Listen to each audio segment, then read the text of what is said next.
Hello नमस्कार मेरे प्यारे साथियों। आप सभी को हमारे YouTube channel ARHS study point में बहुत बहुत स्वागत है और हमें उम्मीद है कि आप लोग स्वस्थ होंगे, मस्त होंगे। तो चलिए आज के इस वीडियो को हम बिना देर किए हुए आगे बढ़ते हैं।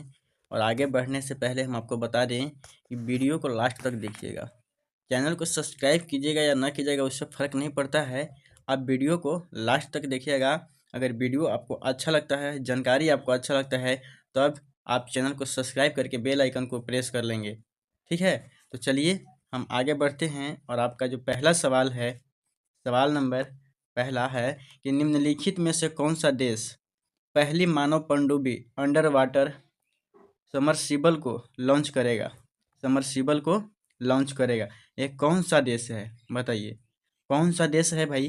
तो इस प्रश्न का जो आपका जो सही जवाब होगा वो होगा option C. Option C Bharat. क्या होगा? ऑप्शन सी होगा भारत। चलिए इसी प्रकार से हम आगे बढ़ते हैं। और आपका जो अगला सवाल है वो सवाल है दो कि हाल ही में कहाँ बीएसएफ ने भारत पाकिस्तान सीमा पर ऑपरेशन सर्द हवा शुरू किया? ऑपरेशन सर्द हवा शुरू किया है। तो बताइए इस प्रश्न का सही जवाब आपका हो जाएगा option A. Option A Rajasthan में। कहाँ पे?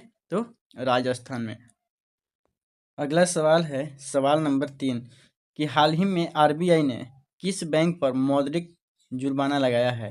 हाल ही में आरबीआई ने किस बैंक पर मौद्रिक जुर्माना लगाया है? तो इस प्रश्न का सही जवाब हो जाएगा आपका option B. Option B Canara Bank. कौन सा बैंक हो जाएगा? तो कैनरा बैंक हो जाएगा। चलिए आगे बढ़ते हैं। और इसी प्रकार से आपका अगला सवाल है सवाल नंबर 4 कि हाल ही में किस राज्य के राज्यपाल ने उत्कृष्ट प्रदर्शन करने वाले युवाओं को यंग अचीवर्स अवार्ड 2025 प्रदान किए हैं? बताइए किस राज्य के राज्यपाल ने? तो इस प्रश्न का आपका सही जवाब हो जाएगा option D. Option D Himachal Pradesh. किस राज्य के राज्यपाल? तो हिमाचल प्रदेश के राज्यपाल ने कौन सा? तो यंग अचीवर्स अवार्ड 2025 प्रदान किए हैं। चलिए आगे बढ़ते हैं। और आपका अगला सवाल है सवाल नंबर 5। देखिए कि हाल ही में किसके द्वारा भारतीय सेना के लिए संजय युद्ध क्षेत्र निगरानी प्रणाली पेश किया गया है? तो बताइए किसके द्वारा? तो इस प्रश्न का आपका सही जवाब हो जाएगा ऑप्शन बी। ऑप्शन बी रक्षा मंत्री राजनाथ सिंह के द्वारा। किसके द्वारा? रक्षा मंत्री राजनाथ सिंह के द्वारा। चलिए आगे बढ़ते हैं। इसी तरह से आपका अगला सवाल है, देखिए कि हाल ही में किस तारीख को उत्तर प्रदेश स्थापना दिवस मनाया गया है? तो किस तारीख को मनाया गया है? तो आपको 24 जनवरी को। इसका सही जवाब हो जाएगा ऑप्शन डी। ऑप्शन डी 24 जनवरी को। चलिए आगे बढ़ते हैं। और आपका अगला सवाल है सवाल नंबर 7। देखिए कि हाल ही में किस राज्य सरकार ने सम्मान संजीवनी ऐप लॉन्च किया है? कौन सा ऐप? तो सामान्य संजीवनी ऐप लॉन्च किया है। कौन सा राज्य है? तो इसका सही जवाब आपका हो जाएगा ऑप्शन बी हरियाणा। क्या हो जाएगा? Option B Haryana. चलिए आगे बढ़ते हैं। और आपका अगला सवाल सवाल नंबर 8। देखिए कि निम्नलिखित में से किसके द्वारा सतीश धवन अंतरिक्ष केंद्र से 100वां उपग्रह प्रक्षेपित होगा? किसके द्वारा होगा? तो इसका सही जवाब हो जाएगा ऑप्शन ए इसरो के द्वारा। किसके द्वारा? तो इसरो के द्वारा। चलिए आगे बढ़ते हैं भाई। और आपका अगला सवाल है सवाल नंबर 9। सवाल नंबर 9 है कि 2025 की ग्लोबल फायर पावर सैन्य शक्ति रैंकिंग में भारत का कौन सा स्थान है? भारत का कौन सा स्थान है? तो इसका सही जवाब आपका हो जाएगा ऑप्शन डी। ऑप्शन डी चौथा स्थान है। क्या स्थान है? तो चौथा स्थान है। चलिए आगे बढ़ते हैं। और आपका अगला सवाल है सवाल नंबर 10 कि ऊर्जा दक्षता ब्यूरो तथा ऊर्जा और संसाधन संस्थान संयुक्त रूप से ऊर्जा परिवर्तन के लिए उत्कृष्टता केंद्र कहाँ स्थापित करेंगे? कहाँ स्थापित करेंगे? तो बताइए इस प्रश्न का आपका सही जवाब हो जाएगा ऑप्शन डी। ऑप्शन डी कहाँ पे? तो हैदराबाद में। कहाँ पे स्थापित करेंगे? तो हैदराबाद में स्थापित करेंगे। चलिए आगे बढ़ते हैं। और आपका अगला सवाल है सवाल नंबर 11। सवाल नंबर 11 है कि प्रतिवर्ष किस तारीख को भारत में राष्ट्रीय मतदाता दिवस मनाया जाता है? राष्ट्रीय मतदाता दिवस मनाया जाता है, तो किस तारीख को मनाया जाता है? तो आपका सही जवाब जो है वो हो जाएगा आपका ऑप्शन बी। 25 जनवरी को। कब? तो 25 जनवरी को। वीडियो अगर आपको अच्छा लगता है तो लाइक, सब्सक्राइब और शेयर जरूर कीजिएगा। चलिए आगे बढ़ते हैं और आपका अगला सवाल है सवाल नंबर 12 कि हाल ही में विश्व पिकल बॉल लीग का पहला संस्करण कहाँ शुरू हुआ?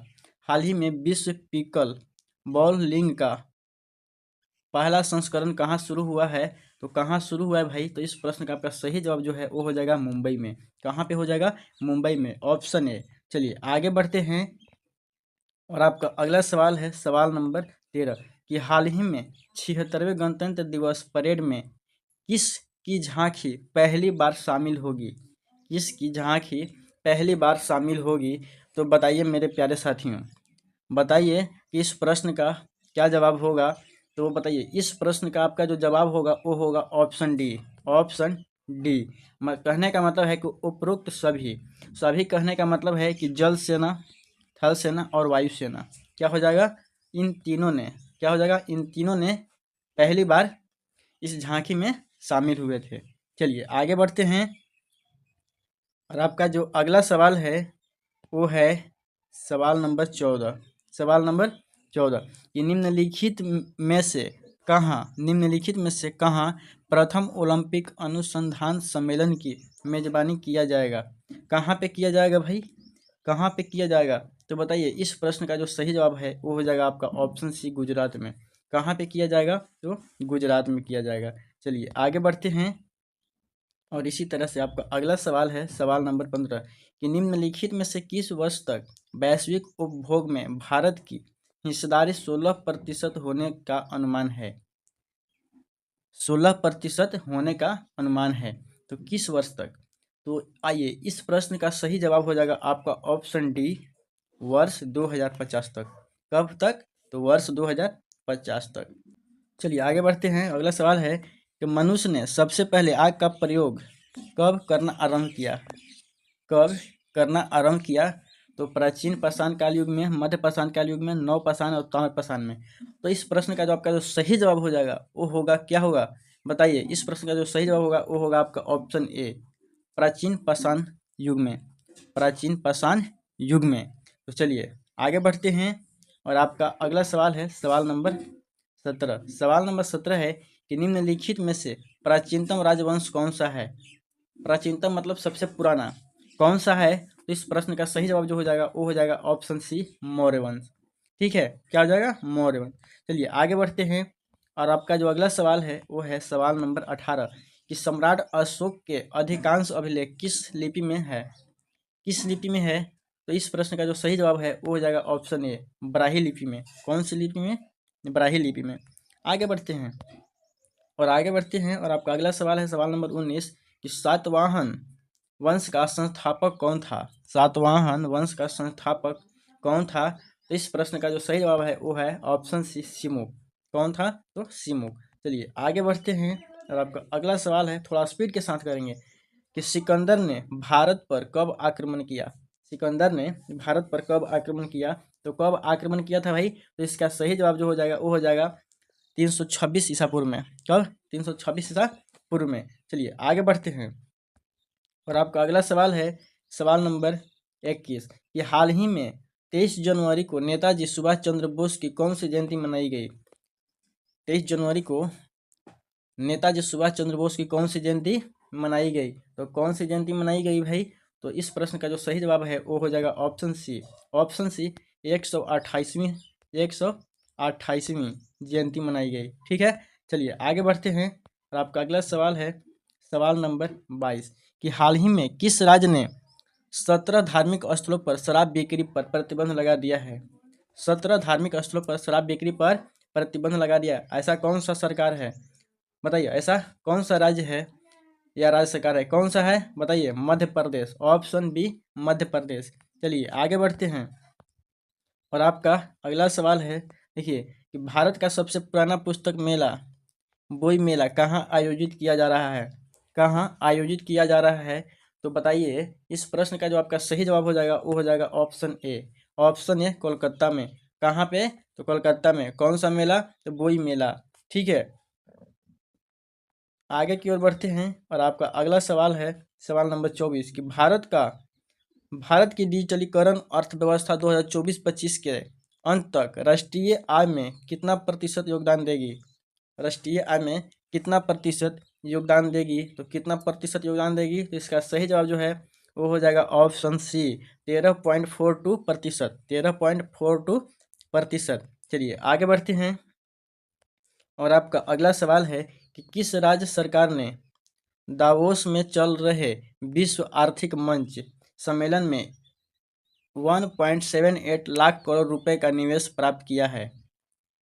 बताइए कौन सा राज्य सरकार है? तो इस प्रश्न का जो सही जवाब हो जाएगा वो हो जाएगा आपका option D. Option D Telangana. क्या हो जाएगा? तेलंगाना। चलिए आगे बढ़ते हैं और आपका अगला सवाल है सवाल नंबर 26 कि निम्न में से किस राज्य में हॉर्नबिल महोत्सव प्रतिवर्ष 1 से 10 दिसंबर तक आयोजित होने वाला उत्सव है? बताइए किस राज्य में? इस प्रश्न का जो सही जवाब हो जाएगा वो हो जाएगा आपका ऑप्शन ए नागालैंड में। कौन सा? नागालैंड में। चलिए आगे बढ़ते हैं दोस्त और आपका अगला सवाल है, देखिए अगला सवाल है और बहुत ही अच्छा सवाल है। ठीक है, तो इसको एक बार जरूर कीजिएगा आप लोग। तो विवाद से विश्वास 2.0 क्या है? विवाद से विश्वास 2.0 क्या है? क्या है भाई? तो इस प्रश्न का जो सही जवाब हो जाएगा वो हो जाएगा आपका ऑप्शन बी। सरकार से जुड़े संविदात्मक विवादों के लिए एक विवाद समाधान योजना। एक विवाद समाधान योजना। चलिए आगे बढ़ते हैं और इसी तरह से आपका अगला सवाल है सवाल नंबर 28 कि राष्ट्रीय राजमार्ग दो किन स्थलों को जोड़ता है? दो किन स्थलों को जोड़ता है? तो किन स्थलों को जोड़ता है भाई? तो इसका सही जवाब हो जाएगा ऑप्शन ए दिल्ली और कोलकाता को। ठीक है ना, दिल्ली और कोलकाता को। चलिए आगे बढ़ते हैं और आपका अगला सवाल है कि निम्नलिखित में से कौन सा फ्रांसीसी क्रांति का लोकप्रिय नारा था? तो कौन सा नारा था भाई? तो कौन सा नारा था? इसका सही जवाब जो है ऑप्शन बी। ऑप्शन बी स्वतंत्रता, समानता और बंधुत्व। ठीक है, चलिए आगे बढ़ते हैं और आपका अगला सवाल और लास्ट सवाल है, देखिए सवाल 30 कि भारत किस प्रकार के लोकतंत्र का अनुसरण करता है? भारत किस प्रकार के लोकतंत्र का अनुसरण करता है? तो किस प्रकार का करता है? इसका सही जवाब हो जाएगा आपका ऑप्शन सी अप्रत्यक्ष। अप्रत्यक्ष लोकतंत्र का अनुसरण करता है। चलिए मेरे प्यारे साथियों आज के इस वीडियो में इतना ही, मिलते हैं अगले वीडियो में। धन्यवाद।